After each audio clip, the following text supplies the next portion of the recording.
Buenas noches, bienvenidos a una nueva entrega de Toque Final. Esta es la mejor forma de concluir una semana lo mejor edificado posible sobre los acontecimientos más importantes del país y del mundo. Quiero sumarme a un llamado que ha hecho la Sociedad Dominicana de Neumología y de Cirugía de el tórax. Esta sociedad pues está planteando la necesidad de que la cobertura de la seguridad social alcance las pruebas de paneles respiratorios, PCR, por parte de las administradoras de riesgo de salud, porque con todos estos virus respiratorios hay un costo que lo está cargando, lo están cargando los usuarios. Ellos hablan de que es un costo que anda entre los 4.000 y los 16.000 pesos. Entonces, la verdad es que el Consejo de la Seguridad Social debería ponderar esta sugerencia. Por otra parte, pues el crecimiento del turismo ha continuado.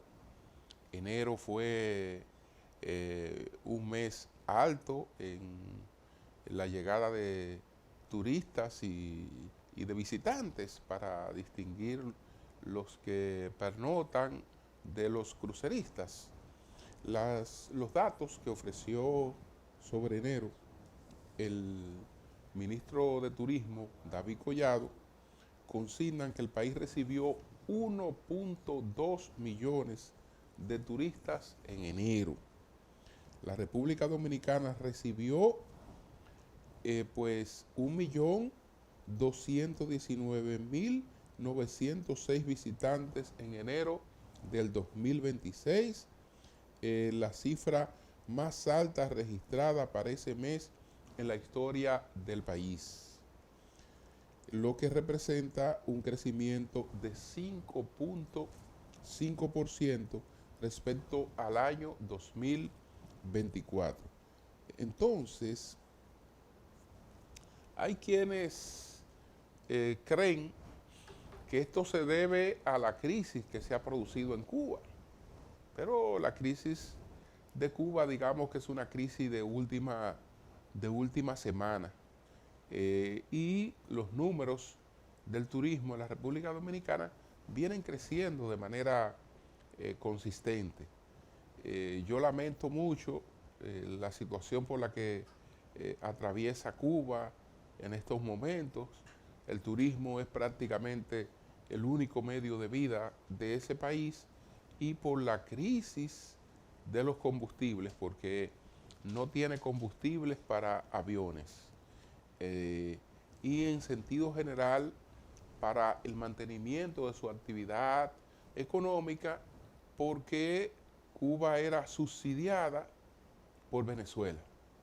La economía de cubana no alcanza para pagar, para comprar combustibles. Entonces, Venezuela subsidiaba a Cuba. Ahora, el problema no es solo que se quedó sin el subsidio de Venezuela, sino que Donald Trump ha amenazado con sanciones a quienes comercialicen combustibles, comercialicen petróleo con Cuba. En ese sentido, México, que era quien podía auxiliar a Cuba, ha tenido que no hacerlo. Y en ese sentido, la situación se ha ido poniendo muy difícil en Cuba. Pero yo no soy de los que cree que si Cuba se desarrolla su industria turística, la dominicana va a mermar. Yo creo que somos un destino que deberíamos incluso comercializarnos como el destinos del Gran Caribe. y turistas que visitan Cuba después pueden estar interesados en visitar República Dominicana y quienes visitan República Dominicana pueden estar interesados en visitar a Cuba. Es decir, estas son cosas que en el futuro pueden ser de fortaleza en vez de debilitarnos. Señores, vamos a una pausa. Al regreso, ¿cuáles fueron los 10 temas de mayor impacto esta semana? Adelante.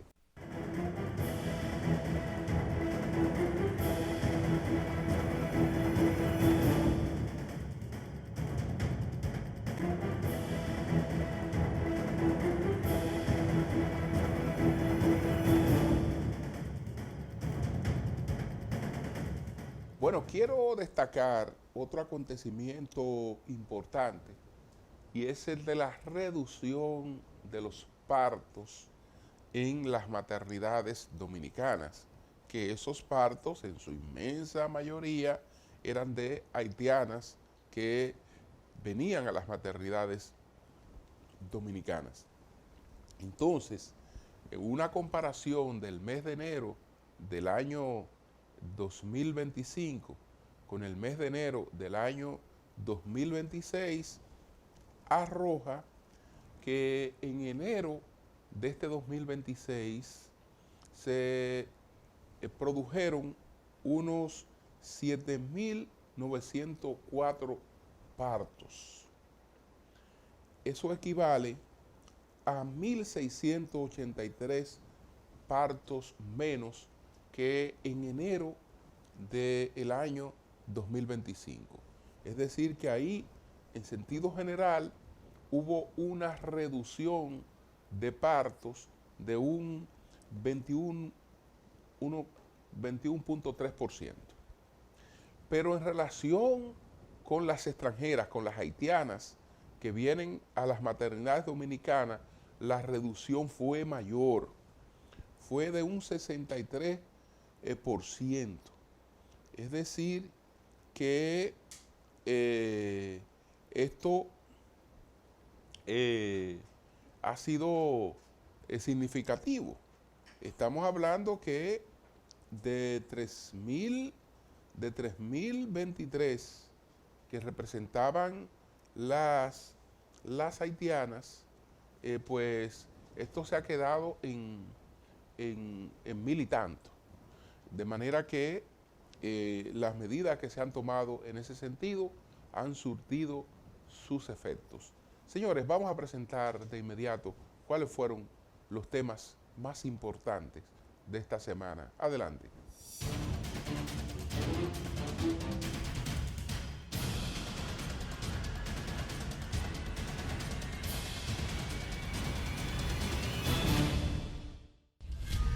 La Organización Panamericana de la Salud, OPS, aclaró que no ha declarado una epidemia de VIH en la República Dominicana en respuesta a informaciones difundidas recientemente en redes sociales y en algunos medios de comunicación, las cuales aseguran lo contrario. La OPS explicó que desde el punto de vista epidemiológico, el VIH es considerado una epidemia persistente a nivel mundial desde hace más de 4 décadas, incluida la República Dominicana, debido a su magnitud, distribución sostenida en el tiempo y transmisión continua, especialmente concentrada en poblaciones clave y vulnerables. A través de un comunicado, el organismo regional precisó que esta clasificación no constituye un anuncio nuevo ni una alerta epidemiológica reciente para el país. En ese sentido, el organismo regional subrayó que la información que ha circulado no debe interpretarse como una declaratoria oficial y como un cambio en la situación epidemiológica actual. De acuerdo con estimaciones de ONU-SIDA, durante el año 2024 se produjeron aproximadamente 170.000 nuevas infecciones por VIH y unas 38.000 muertes relacionadas con el SIDA. La OPS destacó que la República Dominicana continúa fortaleciendo las acciones de prevención, atención y control del VIH con esfuerzos orientados al diagnóstico oportuno, el acceso al tratamiento, la reducción de nuevas infecciones y la supresión viral. El gobierno, a través del Ministerio de Relaciones Exteriores, MIREX, defendió el reforzamiento de su política migratoria frente a la migración irregular, especialmente de nacionales haitianos, y reafirmó su compromiso con la protección de los derechos humanos y el cumplimiento del marco legal vigente en la materia. En ese orden, expresó su llamado a la Comisión Interamericana de Derechos Humanos a aplicar de manera general el principio de no devolución a todas las personas en condición migratoria irregular, al considerar que esto equivaldría a obligar al país a aceptar el ingreso irrestricto de ciudadanos haitianos, incluso de forma irregular. Ningún Estado puede ser obligado a asumir la protección o provisión de servicios de la población de otro Estado ante el colapso del segundo, enfatizó en el comunicado oficial. Asimismo, el expresidente Leonel Fernández calificó como un desatino el reciente informe de la Comisión Interamericana de los Derechos Humanos sobre las políticas migratorias dominicanas, denunciando que el organismo intenta presionar al país para vulnerar su soberanía constitucional en materia de nacionalidad. Para Fernández, el rechazo a las políticas migratorias actuales por parte de la Comisión no es una novedad, sino una constante que ignora el derecho del Estado a regular su territorio. El detonante de estas declaraciones es un comunicado de la Comisión Interamericana de Derechos Humanos emitido este febrero de 2026, donde el organismo eleva su preocupación por lo que considera prácticas discriminatorias y perfiles raciales en las deportaciones masivas. De igual forma, critican la implementación de un protocolo para regular la afluencia de parturientas haitianas indocumentadas en los hospitales públicos con el objetivo de mitigar el impacto presupuestario de los partos. Etienne José Vázquez Amarante, acusado de narcotráfico y lavado de activos, ha sido liberado bajo libertad condicional en Puerto Rico tras negarse la petición de los fiscales de mantenerlo en prisión. Vázquez Amarante enfrenta cargos por distribución internacional de cocaína y blanqueo de dinero, pero el juez Raúl Arias Marchuach determinó que existen condiciones suficientes para garantizar su comparecencia y la seguridad de la comunidad. El juez dictaminó el pasado 6 de febrero que Vázquez Amarante estará bajo encarcelamiento domiciliario en casa de su madre en Puerto Rico, llevará un grillete electrónico y entregará su pasaporte. Además, se le impuso una fianza sin garantía de $10,000. El juez consideró varios factores para su decisión, incluyendo la naturaleza de los delitos, las pruebas presentadas y los antecedentes del acusado, aunque reconoció que las pruebas contra Vázquez Amarante son sólidas, incluyendo evidencias de montos multimillonarios en efectivo vinculados al lavado de dinero. Determinó que los factores personales favorecen su liberación. El acusado, de 48 años, no tiene antecedentes de abuso de sustancias y se sometió voluntariamente a pruebas de drogas que resultaron negativas. Vázquez Amarante fue arrestado en República Dominicana el 6 de noviembre de 2025 a solicitud de Estados Unidos y extraditado a Puerto Rico el 14 de enero de 2026. La jueza de la Oficina de Atención Permanente del Distrito Nacional, Fátima Veloz, conoció la solicitud de medida de coerción contra 3 administradores de la empresa Barra Payán, imputados de sustraer cerca de 40 millones de pesos de la compañía, luego de que los jueces de la segunda sala de la Corte de Apelación de la jurisdicción rechazaran la recusación presentada contra la magistrada Veloz. La recusación fue presentada por el abogado de uno de los querellantes, quien alegó que la jueza carecía de imparcialidad para conocer el proceso. Sin embargo, los magistrados de la Corte determinaron que la jueza actúa conforme a derecho. En ese sentido, la jueza Fátima Veloz conoció la medida de coerción contra los 3 administradores de la empresa: Marcos Frías García, Juan Frías García y Dagoberto Cabrera. El Ministerio Público solicitó como medida de coerción el pago de una garantía económica de $1,000,000, impedimento de salida del país y presentación periódica de los 3 administradores de Barra Payán. Según la solicitud de medida de coerción presentada por el órgano acusador, el modus operandi de los imputados consistía en no depositar la totalidad del dinero producto de las ventas en las cuentas de la empresa. Se establece que estas irregularidades fueron cometidas durante los años 2019, 2020, 2021 y 2022.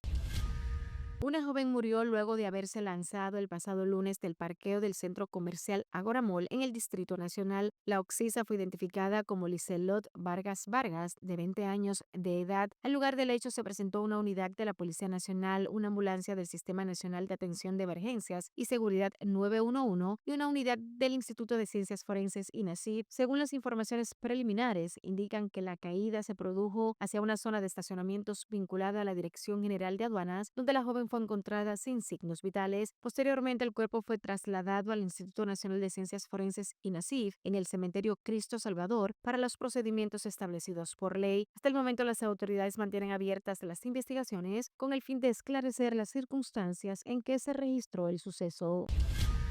El Banco Popular Dominicano informó que durante el año 2025 logró excelentes resultados en sus principales indicadores que le permitieron mantener su estrategia de crecimiento y canalizar recursos financieros para atender las necesidades de los sectores económicos y de la población en general, enfocándose en actividades productivas, comerciales y emprendedoras, al tiempo que profundizó su aporte al desarrollo económico, social y medioambiental del país. Durante un encuentro con ejecutivos de medios de comunicación y líderes de opinión pública, el presidente ejecutivo del Banco Popular, Christopher Paniagua, presentó los resultados preliminares de la entidad al cierre de 2025, reafirmando el liderazgo del banco como la principal entidad financiera de capital privado del país. El presidente ejecutivo destacó que el Banco Popular cerró 2025 con activos totales por valor de 929.748 millones de pesos, lo que representa un crecimiento de 9.4% respecto al año anterior. En los últimos 5 años, el Banco Popular ha duplicado el tamaño de sus activos. En cuanto a la cartera de préstamos neta, alcanzó 579.145 millones de pesos para un crecimiento de 42.134 millones de pesos. Este aumento estuvo impulsado principalmente por el incremento de la cartera comercial en 38.700 millones, un 11.6% más, seguida por la hipotecaria en 6.367 millones de pesos, un 8.4%, mientras los depósitos totales ascendieron a 702.933 millones de pesos, con un incremento de 57.200 millones para un 8.9% más respecto al cierre de 2024, impulsados por el aumento de todos los productos a plazo, 25.252 millones, un 11.6%, ahorro 19.310 millones para un 7.1% de crecimiento, y a la vista 12.677.1 millones, un 8.2% más. El 89% de los pasivos del banco están representados por depósitos, lo que refleja la confianza del público. Paniagua resaltó que el Popular logró mantener una de las tasas de morosidad más bajas del sistema, situándose en 1.55% por debajo del promedio de la banca múltiple, que fue de 1.72%, y del promedio regional latinoamericano, estimado en 2.7%.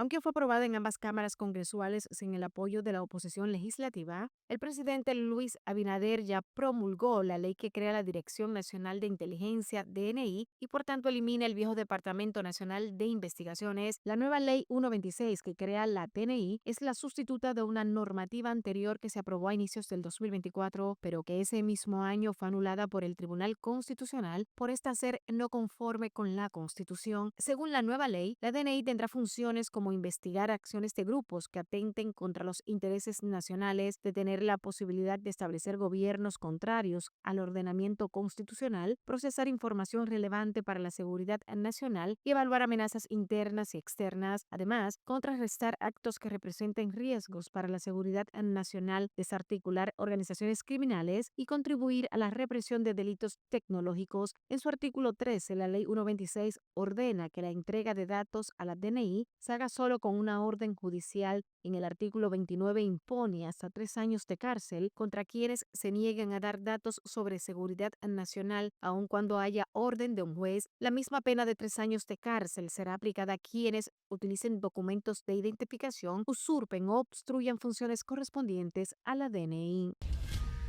Desde que la Superintendencia de Salud y Riesgos Laborales, CISALRIL, anunció el año pasado su propuesta de establecer una cápita diferenciada por edad y sexo en el Seguro Familiar de Salud del régimen contributivo, y esta fuera aprobada en octubre por el Consejo Nacional de la Seguridad Social, CNSS, el tema ha generado un intenso debate en el sector salud y ya se encuentra en el terreno judicial. Mientras la Asociación Dominicana de Administradoras de Riesgos de Salud, ADARS, respalda la implementación de esta medida, la Asociación Dominicana de Igualas Médicas Médicas y Administradoras de Riesgos de Salud, ADIMARS, advierte que la resolución podría afectar negativamente la rentabilidad de las ARS pequeñas, de ahí que ADIMARS interpuso un recurso ante el Tribunal Superior Administrativo, TSA, contra dicha resolución, tras considerar que esta redistribución de los fondos podría incluso llevar a las ARS que agrupa a la quiebra. En tanto, la Asociación Dominicana de Igualas Médicas y Administradoras de Riesgos de Salud, ADIMARS, reiteró su llamado al Poder Ejecutivo para que intervenga y reconsidere la implementación de la cápita diferenciada por edad y sexo en el régimen contributivo del Seguro Familiar de Salud, al advertir que esta medida pone en riesgo la sostenibilidad financiera, la equidad y la libre competencia del sistema de salud dominicano. En contraste, ADARS, que agrupa a MAFRE, ARS Primera, Universal y Monumental, expresó su apoyo a la implementación de la cápita diferenciada tras una evaluación técnica, jurídica y actuarial del modelo. La resolución 624 introduce un modelo de pago per cápita ajustado por edad y sexo, lo que implica que las ARS recibirán recursos en función del perfil demográfico y de riesgo de su población afiliada y no mediante una tarifa plana igual para todos, como se ha aplicado desde el inicio del sistema en 2007.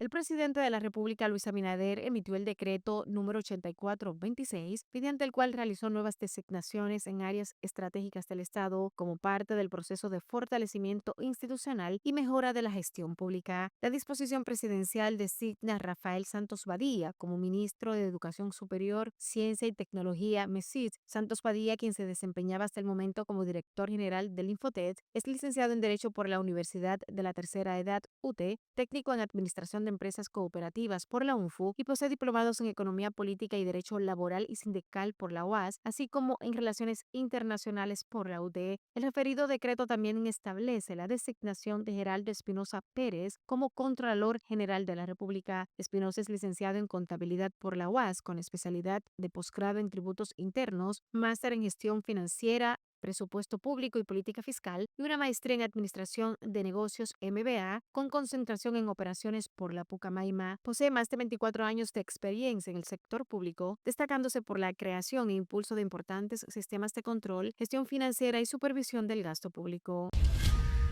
Finalmente, los vuelos de Europa desde La Habana, Cuba, a Madrid, requirieron de una parada técnica de repostaje en República Dominicana desde el pasado martes y hasta el viernes de esta semana, por lo que los horarios previstos se vieron afectados debido a la falta de combustible en el aeropuerto de la capital cubana. Así lo informó el presidente de la Junta de Aviación Civil, Héctor Porcella, quien dijo además que el país cuenta con la infraestructura, capacidad técnica y ubicación geográfica ideal para responder a este tipo de escenarios dentro del dinámico mundo de la aviación civil. La medida responde a la falta de combustible de aviación en Cuba, lo que obliga a varias aerolíneas, especialmente aquellas que operan vuelos de larga distancia desde países como Rusia, España y Canadá, a buscar puntos alternos para reabastecerse. Porcella aclaró que no se trata de vuelos cubanos, sino de líneas aéreas internacionales que operan rutas hacia la isla, lo que evita conflictos con sanciones o embargos internacionales.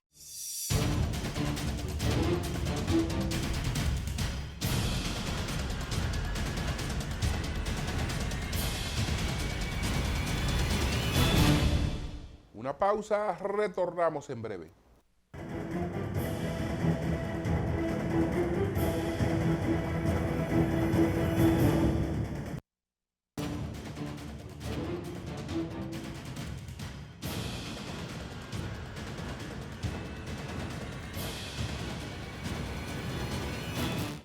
Bueno, señores, cada cierto tiempo alguien, que busque hacerse el gracioso, pues plantea que hay que sacar los restos de Pedro Santana del Panteón Nacional. Ahora lo ha hecho el expresidente del Tribunal Constitucional, el doctor Milton Ray Guevara, que ha dicho que el presidente Abinader se casaría con la gloria si saca a Pedro Santana del Panteón Nacional. Y la verdad es que eso es un absurdo. Eso es un absurdo porque Pedro Santana cometió un grave error, que fue el grave error de la anexión a España. Pero sin Pedro Santana, sencillamente no existiera la República Dominicana. No existiera la República Dominicana. o por lo menos esa independencia cuyo ideólogo fue Juan Pablo Duarte, no se habría materializado sin la espada de Pedro Santana. Pero el mérito de Pedro Santana no está solamente en el hecho de haber encabezado las batallas que, digamos, sellaron nuestra independencia.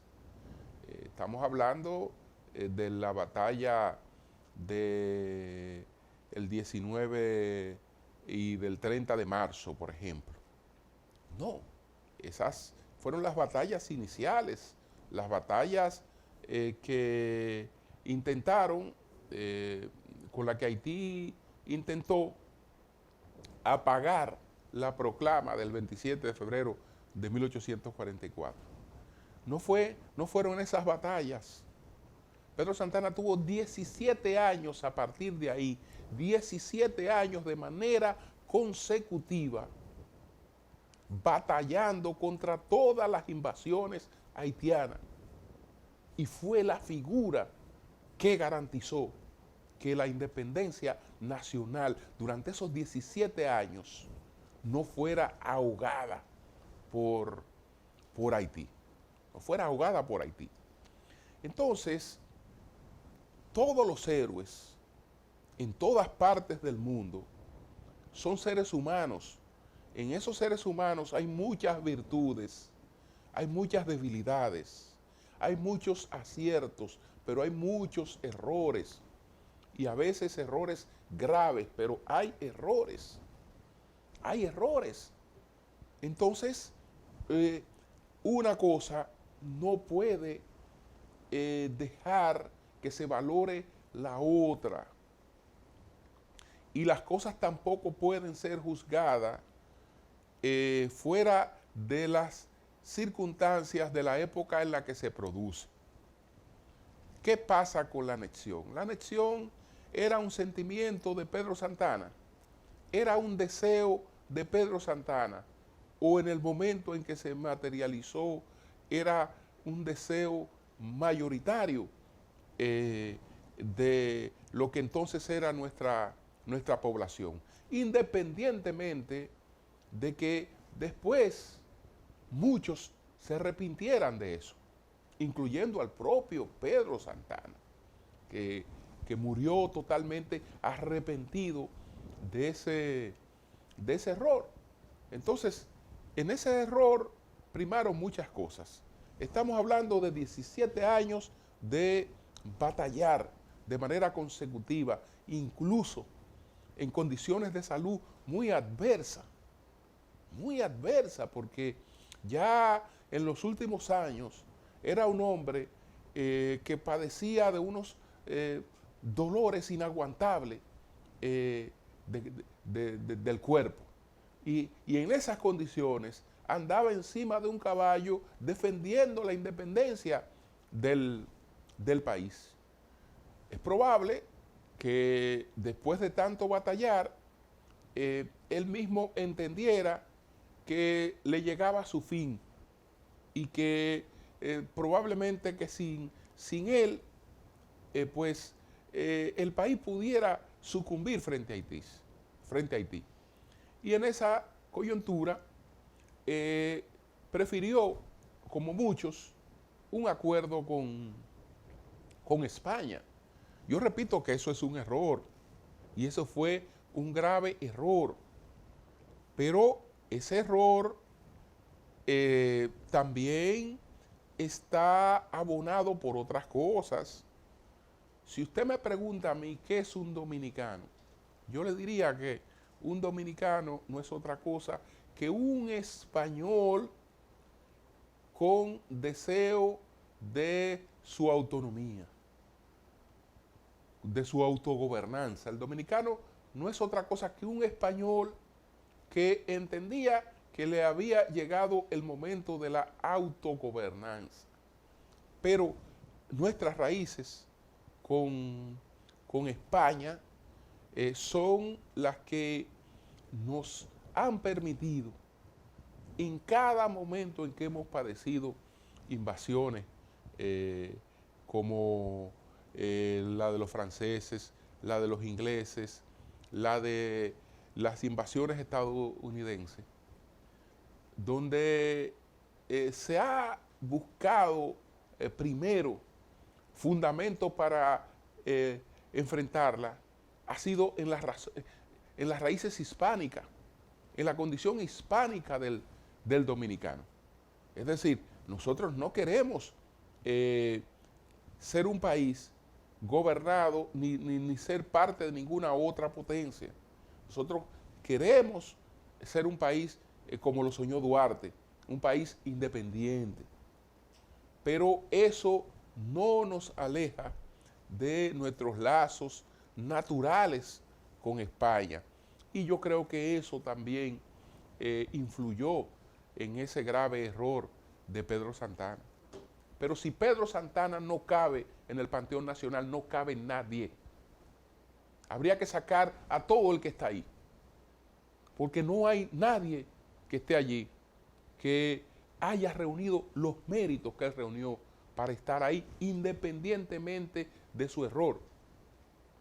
Independientemente de su error.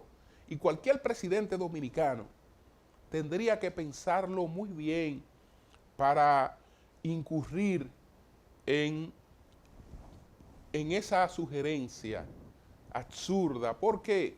Porque quien llevó a Pedro Santana al Panteón Nacional es, digamos, la figura de mayor calado intelectual y de visión histórica que haya tenido este país como gobernante, que se llama Joaquín Balaguer.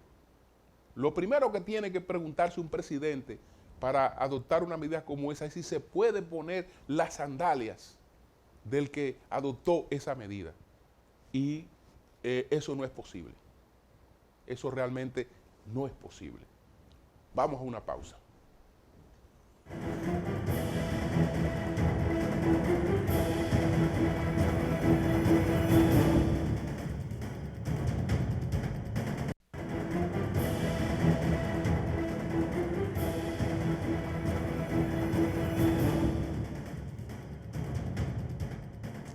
El Consejo de la Seguridad Social hace un tiempo que aprobó una nueva fórmula para pagar la cápita a las aseguradoras de riesgo de salud.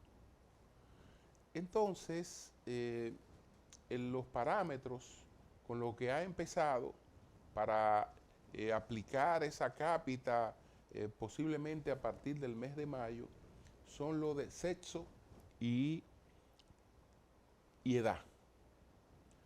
Entonces, esto pues está siendo objetado por una parte de las aseguradoras de riesgo de salud que están agrupadas en Adimar, que ahí están las aseguradoras más pequeñas. Las grandes están en ADAR, que es otra asociación. Ellos entienden que si ha de aplicarse esta resolución del Consejo Nacional de la Seguridad Social, no debe ser solamente en base a los dos parámetros de sexo y edad. Y además temen que eso realmente le quite competitividad al mercado, porque pudiera llevar a la quiebra a varias aseguradoras de las más pequeñas. Vamos a ver lo que respondió a nuestro equipo don Luis Giacometti, quien es asesor técnico de Adimars, y las tres preguntas sobre esta fórmula, esta nueva cápita y los criterios en base a lo que se aplicaría. Adelante.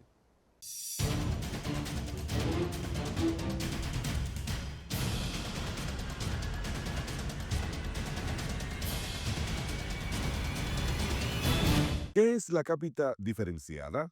¿No considera justo que el nivel de riesgo asumido por cada una de las aseguradoras de servicio de salud sea un criterio para asignarla? Bueno, antes que nada, don Julio, muchísimas gracias por su gentileza de invitarme a su programa, a su prestigioso programa. Básicamente, en atención a su pregunta, la cápita diferenciada por edad y por sexo es una modalidad que ha formulado, que ha elaborado la Superintendencia de Salud y Riesgos Laborales y que fue presentada al Consejo Nacional de la Seguridad Social el pasado mes de octubre y que se convirtió en la resolución 624-02, que entre otros aspectos, dicha resolución abarca otra serie de inclusiones de prestaciones médicas, de incremento de indexación de la cápita general para todas las ARS y de una serie de beneficios para la población con la cual nuestra asociación, la DIMARS, está totalmente de acuerdo. Con lo único que no estamos de acuerdo es con la introducción de este cambio en la modalidad de cápita dentro del mismo marco de esta resolución. Entonces, nosotros hemos dicho, señores, hagamos un verdadero ajuste de riesgo en la cápita, estamos completamente de acuerdo, pero tomemos como referencia todas las variables que normalmente se consideran en este tipo de estudios y que en el caso nuestro, en el caso de la propuesta que llevó la CISARRIL al Consejo, no fueron consideradas cabalmente. Ese es nuestro llamado. ¿Por qué se oponen a que sexo y edad sean los parámetros por los que se inicie? ¿Qué incidencia tienen esos dos factores en los niveles de riesgos de los asegurados? ¿Qué es lo que sucede con esta modalidad de cápita diferenciada por edad y sexo? ¿Por qué no estamos de acuerdo con ella? Porque la edad y el sexo, si bien es verdad, son dos variables que intervienen de manera importante en el establecimiento del riesgo de salud y de enfermedad de una población, todos sabemos que en la medida que vamos creciendo y vamos envejeciendo, nuestra condición de salud va cambiando. Es natural, es normal y nos pasa a todas las personas. Pero ¿qué sucede? Adicionalmente a ese proceso natural de envejecimiento, el estado de salud de la población es el resultado de una enorme cantidad de combinación de variables, donde intervienen factores socioeconómicos, el ingreso, el nivel educativo, bueno, una enorme cantidad de situaciones. Su estado de salud propiamente dicho es diferente. Una persona del mismo rango de edad que tiene un buen estado nutricional, que tiene un buen nivel educativo, que ha tenido toda su vida un buen nivel de ingreso, un buen trabajo, un empleo estable, un ingreso estable, a una persona de la misma edad que ha vivido en condiciones precarias durante buena parte de su vida, su situación de salud no va a ser la misma, indistintamente que tengan la misma edad.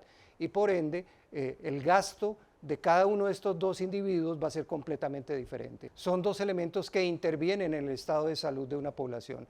El sexo, por ejemplo, el género. Bien es sabido que la mujer en edad fértil, sobre todo de los 18 años en adelante, cuando empieza toda su circunstancia y toda su situación de maternidad, de embarazos, controles prenatales, lactancia materna y las enfermedades propias del género femenino, las enfermedades ginecológicas, genera una mayor cantidad de gasto en todos los sistemas sanitarios. Por ende, el rango de edad de la mujer en edad fértil y gestante, por lo general consume muchos más recursos. En el caso de los envejecientes, igualmente también se consumen recursos distintos. Pero en nuestro sistema hay una particularidad y las estadísticas no nos dejan mentir. La población joven, entre los 18 y los 39 años fundamentalmente, y sobre todo en el segmento de los 18 a los 30 años, es una población altamente vulnerable a situaciones como los accidentes de tránsito, las enfermedades perinatales en los recién nacidos, producto de esas señoras y esas madres gestantes, y una gran cantidad de situaciones que incluso varios gremios médicos los han venido alertando desde hace meses, como cada vez enfermedades crónicas que hasta hace algunos años eran casi exclusivas de las edades de 50, 55 o 60 años en adelante, como la diabetes, la hipertensión, las enfermedades pulmonares, por malos hábitos sanitarios, están empezando a aparecer en poblaciones cada vez más jóvenes. Entonces, eso de que el joven no gasta y que el envejeciente es el que más gasta, digamos que es una verdad a medias, es una verdad bastante relativa porque la epidemiología ha venido cambiando y en una sociedad como la nuestra, donde la accidentalidad de tránsito, la morbilidad, las discapacidades y la mortalidad son el pan nuestro de cada día por accidentalidad de tránsito. Esas personas son pacientes jóvenes, esos son afiliados jóvenes al sistema, no son personas envejecientes que van en un motor, son personas de 20, 25, 30 años que hoy las vemos pidiendo en un semáforo con una lesión permanente que posteriormente les va a incapacitar su estado de salud, su nivel de ingreso, no van a poder trabajar y son en muchos casos una carga para sus familias y para el sistema. ¿Cómo se maneja ese criterio de cápita en modelos de otros países? ¿Relaciona la nueva cápita con la defraudación del SENASA? Bueno, en otros países de la región, básicamente lo que funciona es un ajuste en las cápitas o en los modelos de financiamiento basados en riesgo.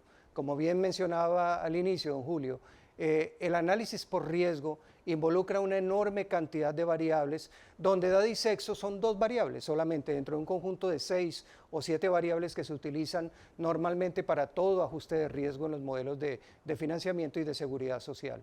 ¿Qué sucede? Edad y sexo solas, tomándolas exclusivamente, como es el caso de la propuesta de la CISARRIL, solo explican menos del 5% del nivel de riesgo de una población.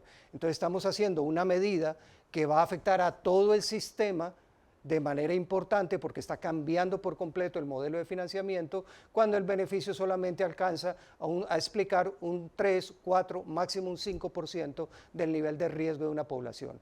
O sea, estamos haciendo una medida incompleta, mal calculada desde nuestro punto de vista, ¿sí? Y que tiene que ser revisada y nuestro llamado es a que sea revisado. Y hay un aspecto muy importante en relación con la segunda parte de su pregunta, el tema SENASA. Hay que tener en cuenta un aspecto muy importante. Los cálculos que hizo la Superintendencia de Salud y Riesgos Laborales con la data de todas las ARS que participamos del régimen contributivo, 4.800.000 y pico de millones de personas, ¿sí? Incluyen los datos del SENASA, evidentemente, de la ARS del régimen contributivo del SENASA, que corresponden casi al 40%, 38.5, si no estoy mal, por ciento del total de la data, del total de los afiliados del régimen contributivo. Hoy en día sabemos que esa data de los años previos al 2026, 2025, 2024, 2023, que fue utilizada para esos cálculos, está siendo un objeto de un importante cuestionamiento en los estamentos judiciales. Por tanto, como mínimo, nuestro llamado es, ojo con eso, porque esa data puede estar de alguna manera afectada por esa situación que hoy en día ya es de conocimiento público, no la decimos nosotros, lo dicen los estamentos judiciales, y los estamentos judiciales serán los que se van a tener que pronunciar en su momento sobre cuáles son las responsabilidades y qué nivel de afectación real ha tenido el SENASA con toda esa situación, que hasta ahora conocemos una sola parte, y conocemos una parte, creo yo, muy pequeña del tamaño del problema que realmente se generó. Por tanto, esa data, en nuestra opinión, por ese motivo, no es confiable.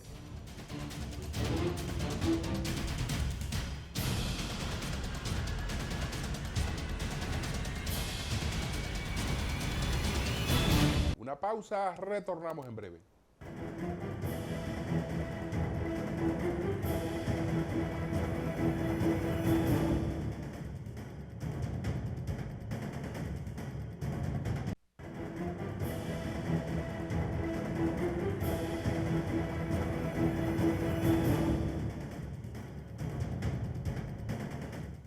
Bueno, señores, hay un hecho importante. El presidente anunció que a partir del próximo 24 de este mes de febrero quedará inaugurada la línea del metro de Los Alcarrizos, es decir, la conexión entre Los Alcarrizos y el kilómetro 9, y por tanto la conexión ya del sistema de metro de Los Alcarrizos, es decir, porque esa conexión permite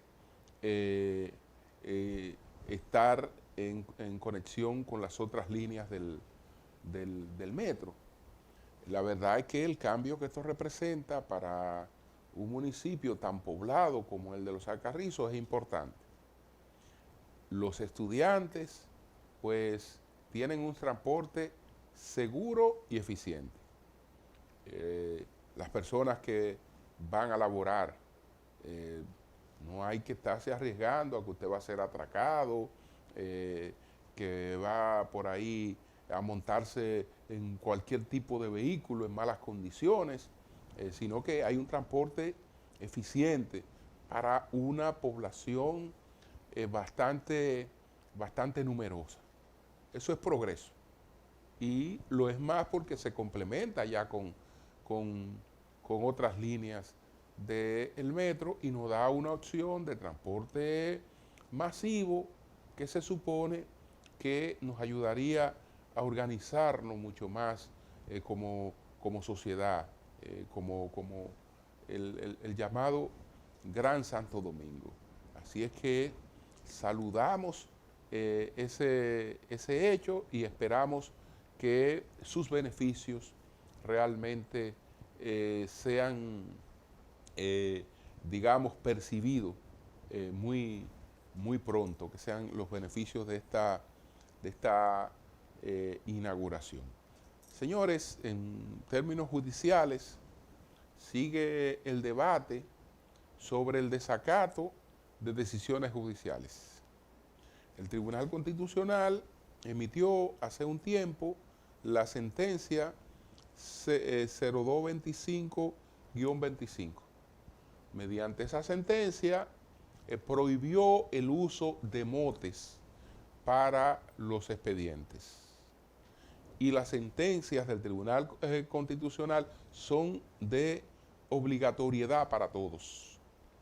Pero el Ministerio Público no le ha hecho caso a eso y sigue llamándole a los expedientes como a ellos les da su bendita gana, no importa que con eso violen la dignidad de la persona, el principio de presunción de inocencia, todo eso. Pero además que se coloquen en desacato a la ley. ¿Cómo tú puedes estar persiguiendo la violación de las leyes, violándola de manera descarada? Eso se llama abuso de poder y desde luego que alguna vez tendría que eso arrastrar consecuencias. Señores, buenas noches.